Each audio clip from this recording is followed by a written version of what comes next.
Hey everyone, welcome to another match of Temur Tarmodrazi, match 1 of 3 for today. Today we're playing Dimir Death's Shadow. Gonna be an interesting match. Starting off with 7 cards, that's always a good thing. We have a Tarmogoyf, Stubborn Denial, Mishra's Bauble, and Ancient Stirrings, which allow us to dig a bit for some cards. Get a Thought-Knot Seer out of it, which is all good.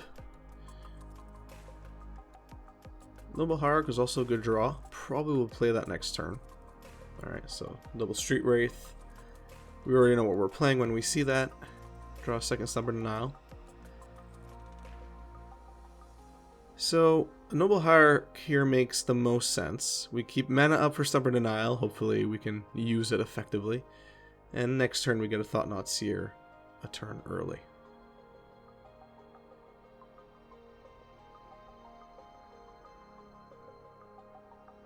While we wait for our opponent to fetch here, just want a reminder, if you enjoyed the video, please give it a thumbs up and subscribe if you enjoy my content in general. To see more of this, I do deck techs, giveaways, sealed product openings, all that stuff. Doing a mini shout out in the middle of the match here. Alright, so we get Inquisitioned, our Tarmogoyf goes away,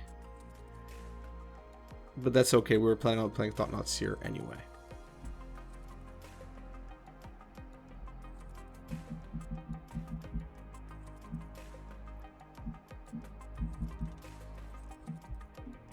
So what do we have in the hand? So, Tombstalker, which is interesting. Windcaller Raven for cycling. Yeah, I think Tombstalker makes the most sense. In terms of threat, we don't want to see that. We do have a second Thought-Knot Seer, so we'll be able to pick out something else from their hand next turn. Ooh, Growth Spiral is interesting. We're gonna attack in first here. No rush.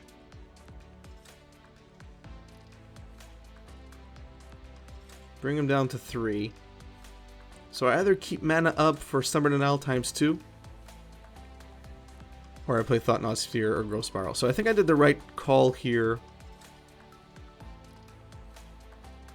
in waiting to see what our opponent's going to do. They're down to 2. A Death's Shadow isn't the end of the world just yet, although it would be somewhat problematic. I think it would be safer to keep up mana for a non-creature spell we don't want to see. Like that one. So this one's getting countered, so we did the right call there. I think this is a good example of, you know, knowing when to commit and knowing when to not commit to the board. When to hold back and to keep mana up for permission. And here it paid off. Just a reminder here, I was still playing with 2 Uros in this deck when I was playing this match, but Uro is of no consequence to this match, or any match I post up today. Since Uro is probably getting banned as you watch this video, or almost certainly will be very soon, just want to make it clear that this deck is obviously very, very viable without Uro. So here we're moving, yeah, a few cards in and out. I don't think Alpine Moon is of much use to us here. Veil of Summer definitely useful to kind of protect from black removal, Inquisition, whatever it may be. So our opening hand, somewhat similar to our first opening hand. Not enough though, just not enough there for us to keep.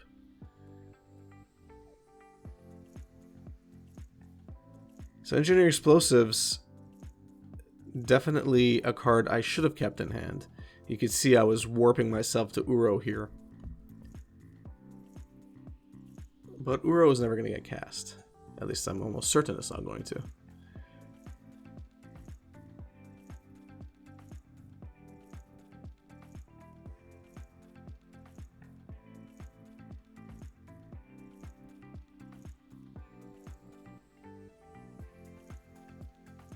Okay, so I do cast Uro here. So we're going to get 3 life and draw a card, and we're going to ramp up here. And we get a Thought-Knot Seer out of it. If we just assume that that was a Growth Spiral, which it is now in the final list, we would have just had 3 less life, that's all.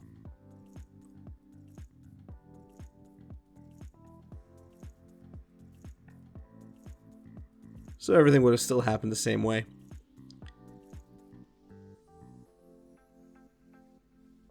So Death's Shadow is there. We're going to play Thought-Knot Seer.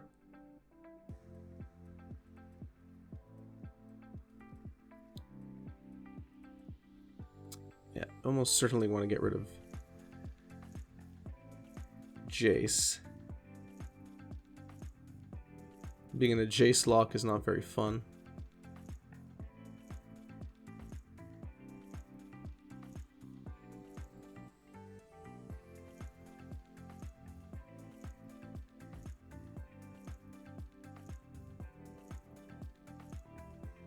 So goodbye goes our Thought-Knot Seer. And things are definitely not going our way in this game. Yeah. So despite what many say, Uro doesn't necessarily win you games.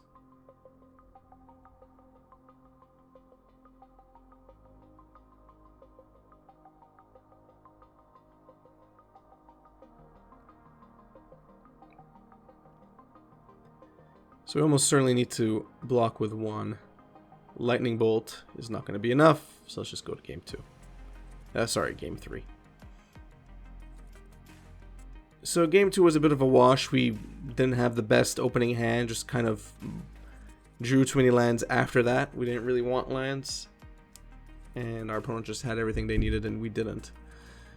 So, yeah, most decks won't win when you don't have the things you need.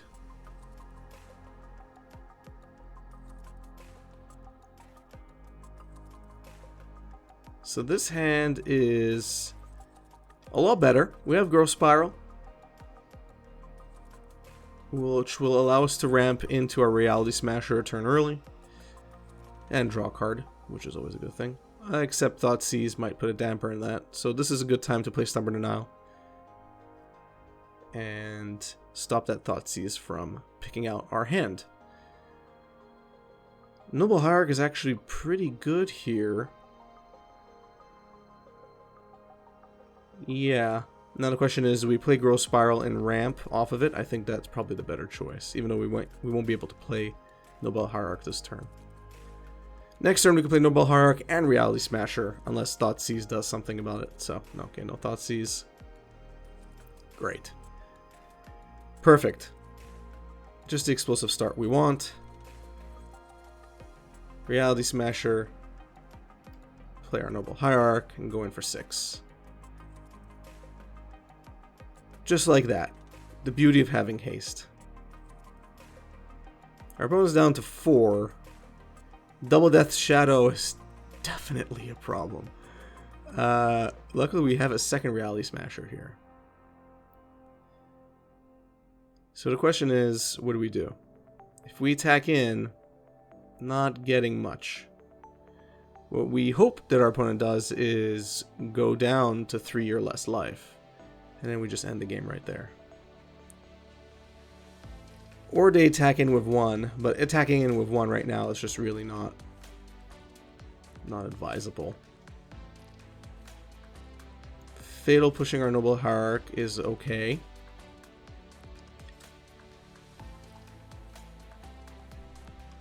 Now we're at 15 life, so they can't just attack in with 1 and hope we're gonna block, because we won't. We'll just let it through. Thoughtseize. Now our opponent loses. They got greedy, they shouldn't have. So now they lose. There we go. We beat Dimir Death's Shadow. So that was an interesting game 3. Like I said, sometimes Death's Shadow, that's really their downside. They play too close to the chest in terms of life. And all it took was us bolting them and ending the game.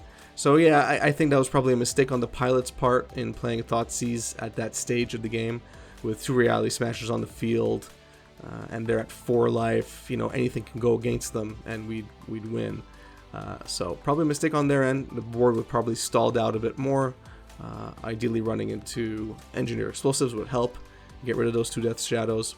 But it is what it is. We beat them. Game 2 was a bit weird, even though we did actually cast Uro, so I did lie. It actually did nothing. We still lost that game, and it wouldn't have made much of a difference whether you swapped Uro for Growth Spiral or not. So it is what it is. Let me know what you thought about this match. I still think Temur Tarmodrazi is a really fun deck to play, even in today's modern. Yeah, let me know in the comment section down below if you enjoyed the video. Please give it a thumbs up. If you enjoy my content in general, please subscribe, hit the notification bell. Follow me on Twitter and Facebook. All that stuff really helps me out a lot. Plus, you get to stay up to date with everything that I'm doing. And of course, if you want to join my ever-growing Patreon community, check out the link in the description of this video. I've set up some pretty cool tiers where all my patrons basically get part of their money back at the end of the year in the form of Magic cards. So I think that's pretty cool. Check it out in the link in the description. Thanks, and have a good one.